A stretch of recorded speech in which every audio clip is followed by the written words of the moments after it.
wabarakatuh. Salam sejahtera untuk kita semua. Perkenalkan, saya Dewi Rahmawati, dosen tetap program studi Diploma 3 Keperawatan Kampus Blitar Poltekkes Kemenkes Malang dengan bidang kepakaran keperawatan gawat darurat. Video ini dibuat untuk melengkapi pernyataan diri dosen dalam unjuk kerja Tridharma Perguruan Tinggi terkait mata kuliah keperawatan gawat darurat. Mata kuliah ini termasuk kelompok mata kuliah klinik dengan 2 SKS praktikum.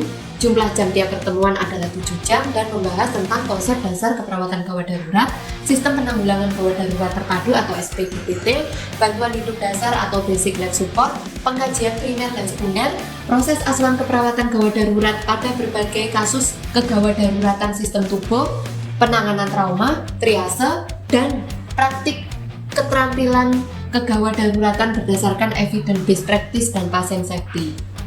Sedangkan untuk pembelajaran pada mata kuliah ini dilaksanakan melalui kegiatan perkuliahan, tutorial, simulasi, skill station, praktik laboratorium, serta pembelajaran berbasis kasus atau case-based learning. Untuk capaian pembelajaran lulusan pada mata kuliah ini antara lain ada 3. 1. CPL 2. Lulusan mampu memberikan asuhan keperawatan kepada individu, keluarga, dan kelompok dalam kondisi biasa dan dalam kondisi kegawat daruratan dengan memperhatikan aspek biopsiko, sosial, kultural, dan spiritual yang menjamin keselamatan pasien sesuai standar profesi keperawatan. 2. CPL 02. Lulusan yang menerapkan konsep, prinsip, dan teknik komunikasi terapeutik dalam pelaksanaan asuhan keperawatan secara komprehensif sesuai dengan kode etik keperawatan. Ketiga, CPL 05, lulusan mampu melaksanakan tindakan keperawatan pada situasi gawat darurat dan atau bencana sesuai kode etik profesi keperawatan. Capaian pembelajaran mata kuliah pada mata kuliah ini ada 3. 1. Capaian pembelajaran mata kuliah 1, mahasiswa mampu memahami konsep keperawatan gawat darurat. Capaian pembelajaran mata kuliah 2, mahasiswa mampu memahami asuhan keperawatan gawat darurat dan prosedur tindakan kegawat daruratan. Capaian pembelajaran mata kuliah 3, mahasiswa mampu mendemonstrasikan dasar-dasar pertolongan pertama gawat darurat pada sistem tubuh dan trauma. Untuk sub capaian pembelajaran mata kuliah pada mata kuliah perawatan gawat darurat ini ada 5. 1. Sub capaian pembelajaran mata kuliah 1.1, mahasiswa mampu menjelaskan konsep asuhan keperawatan pasien dengan gawat darurat. 2. Sub capaian pembelajaran mata kuliah 2.1, mahasiswa mampu menjelaskan konsep dan prinsip pelaksanaan bantuan hidup dasar. 3. Sub capaian pembelajaran mata kuliah 2.2, mahasiswa mampu menguraikan proses asuhan keperawatan gawat darurat. 4. Sub capaian pembelajaran mata kuliah 2.3, mahasiswa mampu menguraikan proses asuhan keperawatan gawat darurat sistem pernafasan, endokrin, kardiovaskuler, persarafan, muskuloskeletal, perdarahan, dan shock. 5. Sub capaian pembelajaran mata kuliah 3.1, mahasiswa mampu mendemonstrasikan praktik asuhan keperawatan pasien dengan gawat darurat, sumbatan jalan nafas, henti jantung, perdarahan, dan shock. Selama proses pembelajaran, mahasiswa akan mempelajari konsep keperawatan pasien dengan gawat darurat, konsep dan prinsip pelaksanaan bantuan hidup dasar, proses asuhan keperawatan gawat darurat, proses asuhan keperawatan gawat darurat pada sistem pernafasan, endokrin, persarafan, muskuloskeletal, perdarahan, dan shock, serta praktik asuhan keperawatan pada pasien dengan gawat darurat. Diharapkan seluruh mahasiswa dapat mengikuti pembelajaran secara aktif, menjunjung etika akademik, dan mengembangkan kemampuan berpikir kritis, pengambilan keputusan klinis, komunikasi efektif, dan keterampilan praktik sebagai bekal memberikan pelayanan keperawatan yang berkualitas. Selamat mengikuti perkuliahan. Semoga proses pembelajaran ini memberikan pengalaman belajar yang bermakna dan mendukung tercapainya kompetensi sebagai perawat profesional.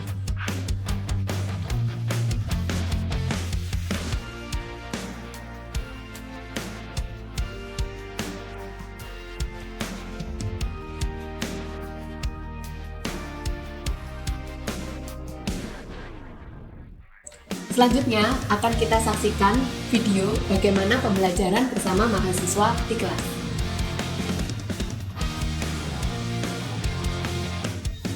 Bismillahirrahmanirrahim. Assalamualaikum warahmatullahi wabarakatuh.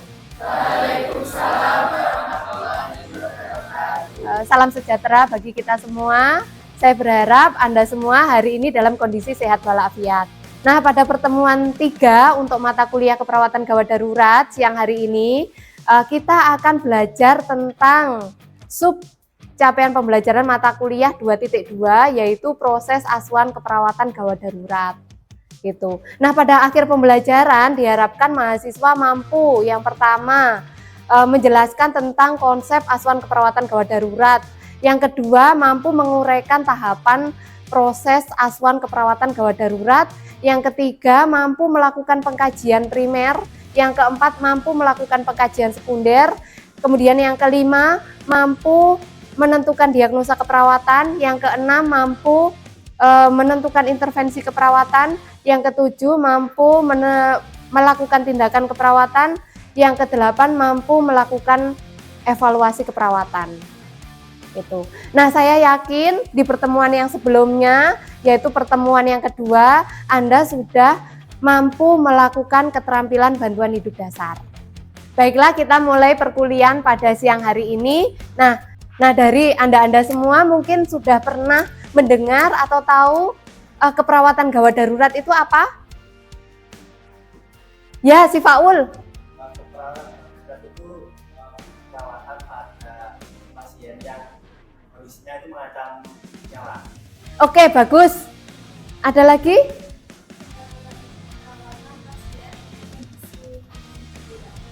Perawatan pasien untuk kondisi yang darurat.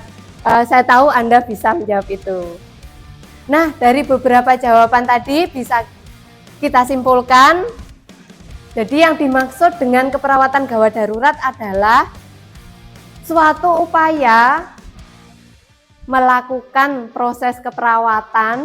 Jadi proses keperawatan dimulai dari kita melakukan pengkajian dulu, kemudian menentukan diagnosa, menentukan intervensi keperawatan, menentukan tindakan keperawatan, dan menentukan evaluasi keperawatan dengan atau pada pasien dengan kondisi gawat darurat untuk mencegah terjadinya kematian atau kecacatan. Nah, yang akan memberikan asuhan keperawatan adalah perawat itu sendiri. Nah, sekarang dari Anda semua, apa yang Anda pikirkan atau yang Anda ketahui tentang perawat yang ada di instalasi gawat darurat? Ya, Mbak? Perawat harus bisa mengambil keputusan dengan cepat dan tepat. Bagus. Ada lagi? Ya? Perawat harus mempunyai pengetahuan yang baik. Nah, itulah yang salah satu yang penting gitu ya. Nah, dari semuanya tadi beberapa yang sudah menjawab. Nah, ini adalah apa saja yang menjadi pertimbangan atau apa saja yang harus dikuasai oleh perawat yang ada di instalasi gawat darurat atau yang memberikan asuhan keperawatan gawat darurat. Nah, yang pertama adalah harus mampu mengenali dirinya sendiri, mampu mengenali kemampuan dirinya. Itu perawat itu harus mampu mengenali kemampuan dirinya. Kemudian yang kedua harus mempunyai pengetahuan yang bagus, yang baik. Gitu. Jadi harus mempunyai pengetahuan yang baik. Kemudian yang ketiga, mempunyai kemampuan berpikir kritis dan pengambilan keputusan. Dalam arti nanti bisa menentukan apakah pasiennya itu kondisinya adalah gawat darurat yang memerlukan pertolongan segera atau kondisinya adalah pasien tidak gawat, tidak darurat. Nah, seperti itu. Kemudian yang keempat, harus mampu melakukan komunikasi terapeutik atau komunikasi yang efektif, karena ini penting sekali berkaitan dengan keakutan pasien. Ada yang pasien baru datang segera dilakukan tindakan, ada yang pasien sudah datang dari tadi kok kenapa tidak segera diberikan tindakan. Nah, itu perlu komunikasi antara perawat atau petugas dengan keluarga pasien. Itu. Kemudian yang terakhir adalah skill atau kemampuannya dalam melakukan tindakan keperawatan. Gitu. Nah, proses keperawatan ini di dalam proses asuhan keperawatan gawat darurat itu ada langkah-langkah pengkajian. Di dalam pengkajian ada yang namanya adalah primary survey dan secondary survey. Gitu. Jadi sama dengan tahapan asuhan keperawatan yang biasanya. Jadi di sini ada tahapan asuhan keperawatannya sama deh. Jadi melakukan pengkajian, kemudian menentukan diagnosa keperawatan, menentukan intervensi sampai dengan evaluasi. Nah, nanti setelah evaluasi akan di-reassessment kembali untuk mengetahui kondisi pasien. Seperti itu. Nah, di dalam pengkajiannya tadi ada yang namanya primary survey sama secondary survey. Gitu. Nah, apa primary survey, apa secondary survey?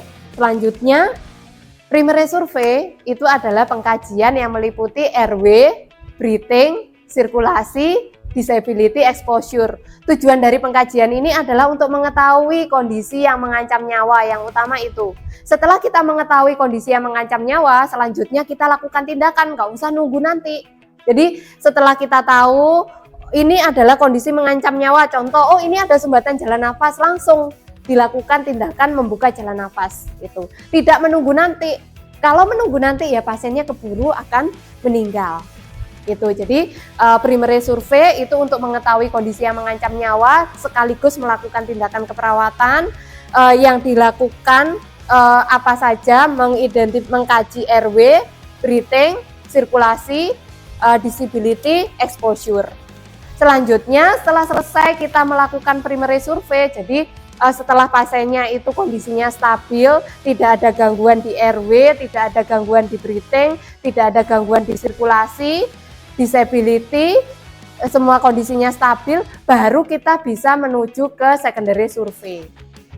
Nah, tadi kita sudah mendiskusikan tentang pengkajian primer yang terdiri dari RW, breathing, sirkulasi, disability, dan exposure. Nah, dari Anda-Anda semua masih ingat apa itu RW? Ya? Jalan nafas, bagus. Nah, selanjutnya dalam proses pengkajian, itu dari melakukan pengkajian primer dan sekunder, yang pertama kita lakukan adalah pada saat pasien datang kita melihat pasien secara keseluruhan dulu. Jadi secara keseluruhan dilihat usianya berapa, apakah kira-kira pasien ini sesak atau tidak. Nah, itu pada saat pandangan pertama kita harus melihat pasien kondisinya seperti itu. Gitu. Jadi secara keseluruhan kita lihat, setelah secara keseluruhan kita lihat, kita menuju ke primary survey tadi. Primary survey yang kita melakukan pengkajian RW. Gitu. Apa saja yang dikaji di jalan nafas atau RW?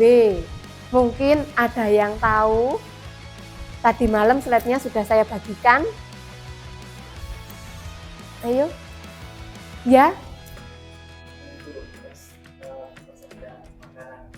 Tersedak makanan, ya bagus. Nah, itu salah satunya. Ada lagi?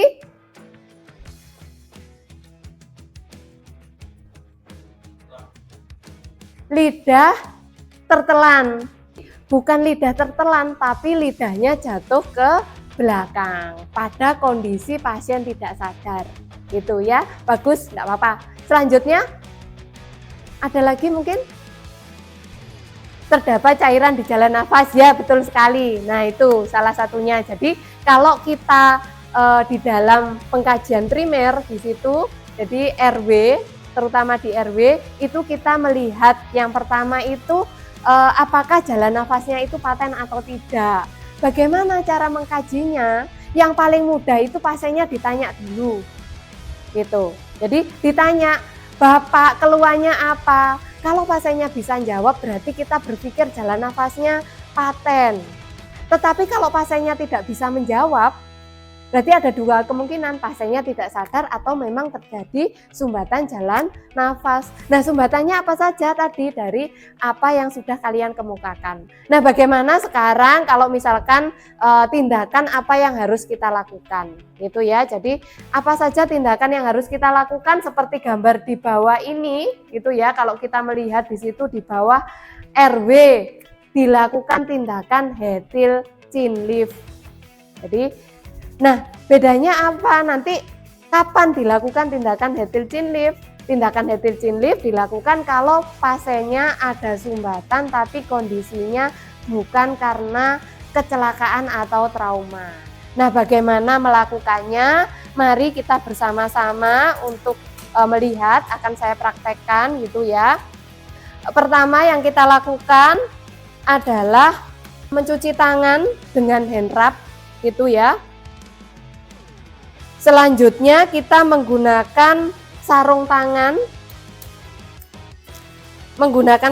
Sarung tangan. Nah, posisi kita ada di samping kiri atau kanannya pasien. Gitu. Jadi seperti ini posisi kita. Kemudian cara melakukan Hetil Chin Lift, 4 jari ditaruh di atas dahi, 2 jari ditaruh di bawah dagu, dahinya ditekan ke bawah, dagunya diangkat ke atas. Nah, ini namanya adalah Hetil Chin Lift. Gitu. Nah, dari kalian ada yang mau melakukan? Ayo silakan. Ya, Novan. Selanjutnya. Meletakkan 4 jari di dahi pasien. Iya. 2 jari di dagu pasien. Ya. Jadi menekan dahi ke bawah dan mendorong dagu ke atas. Ya, nah seperti ini, gitu ya. Ini adalah namanya Hetil Chin Lift.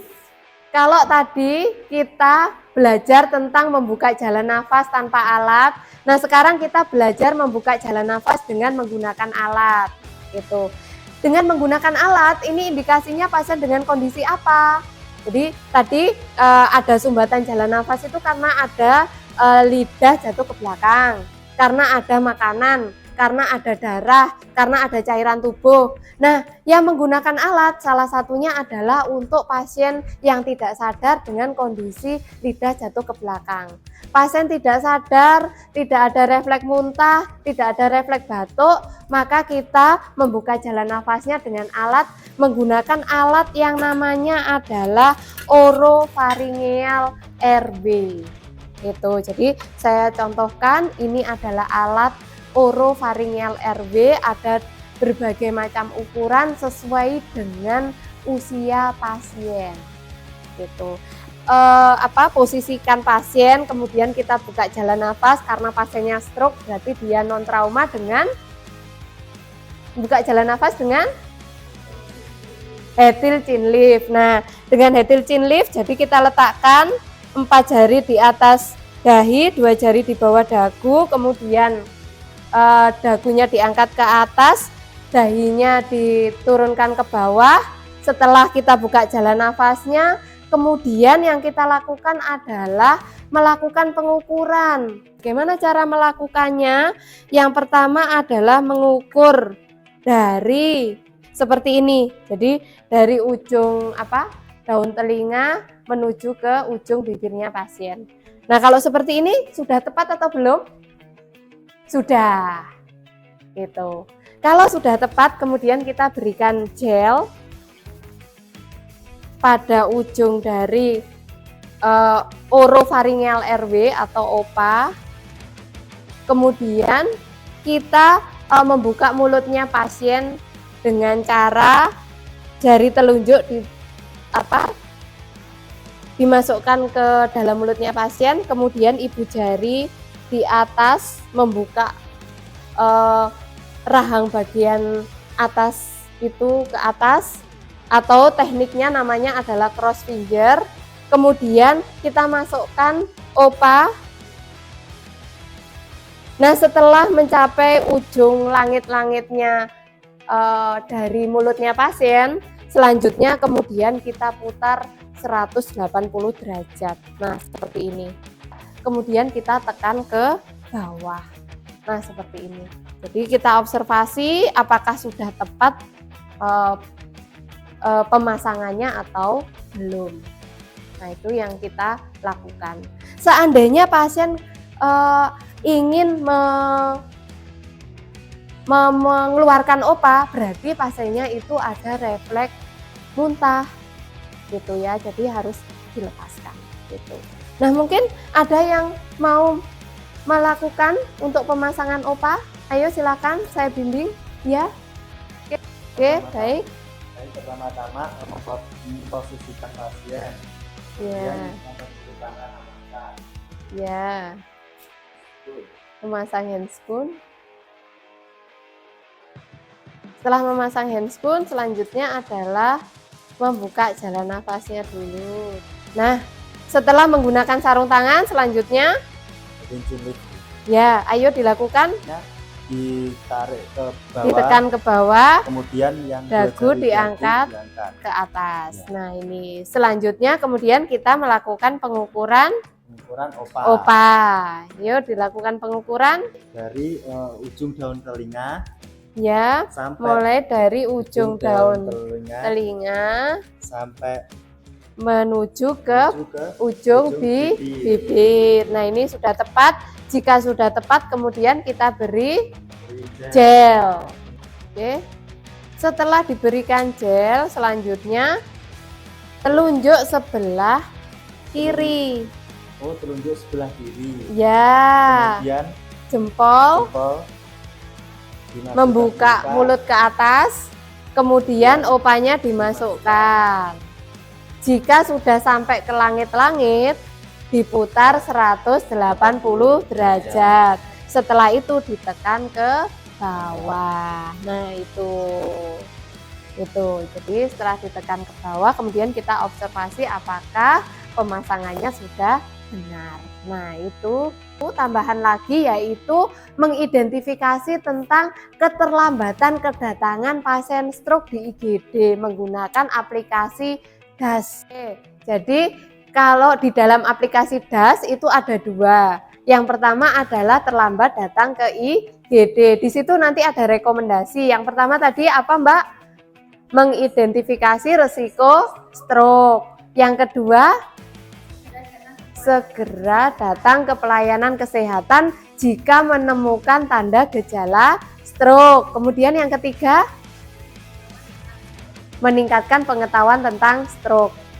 Kemudian ada lagi yang sudah selesai mungkin? Ya?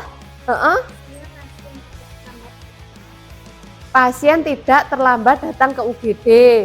Nah, kira-kira dari kita melakukan pengkajian primer dan pengkajian sekunder ini tadi, diagnosa keperawatan yang muncul apa? Ya, Mbak? Nah, betul, bersihan jalan nafas tidak efektif. Satu lagi? Betul, jadi kalau kita lihat di sini bisa kita rangkum diagnosa keperawatan yang muncul.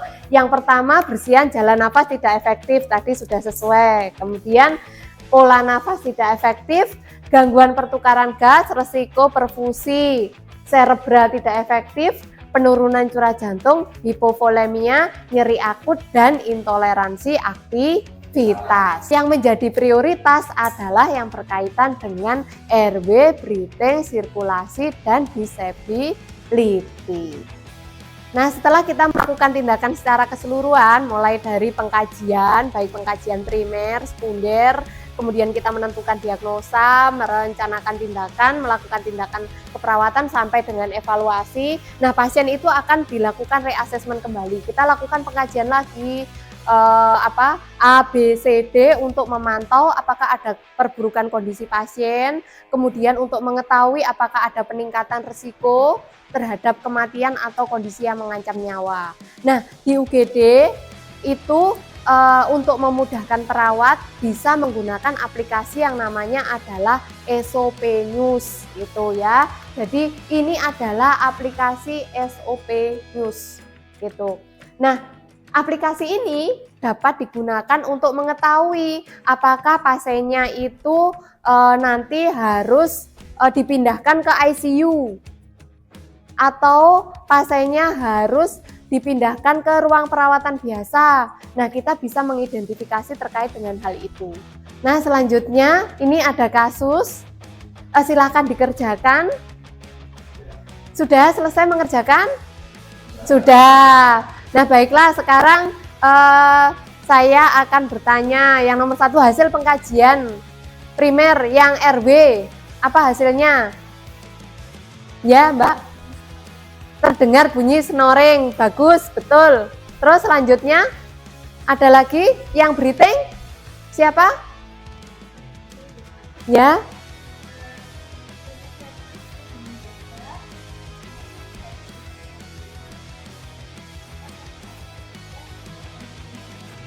Saturasi oksigen 86%, ada retraksi dinding dada, sama frekuensi pernafasannya 34 kali per menit. Betul sekali. Terus selanjutnya untuk sirkulasi? Ya, Mbak? Untuk sirkulasi itu akral dingin dan kulitnya pucat, terus Akral dingin, kulit pucat, frekuensi nadinya 120 kali per menit frekuensi nadinya 120 kali per menit dan pasien dan teraba lemah. Ya, bagus, betul. Itu. Selanjutnya diagnosa keperawatan yang muncul. Ya. Bersihan jalan nafas tidak efektif. Apa saja? Apa lagi mungkin? Ya. Gangguan pertukaran gas. Betul sekali. Ya. Kemudian aplikasi tadi menggunakan aplikasi SOP News. Tadi hasilnya seperti apa untuk mengetahui perubahan kondisi pasien? Ada yang sudah tahu? Ya, Mas?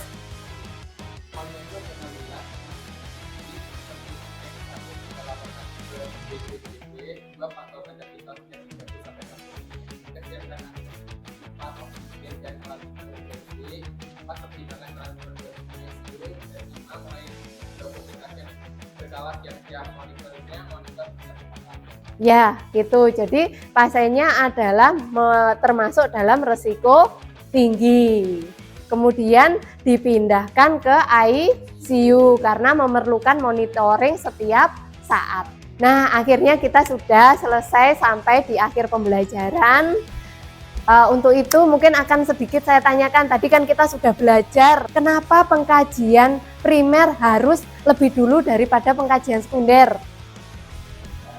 Ya, si Faul?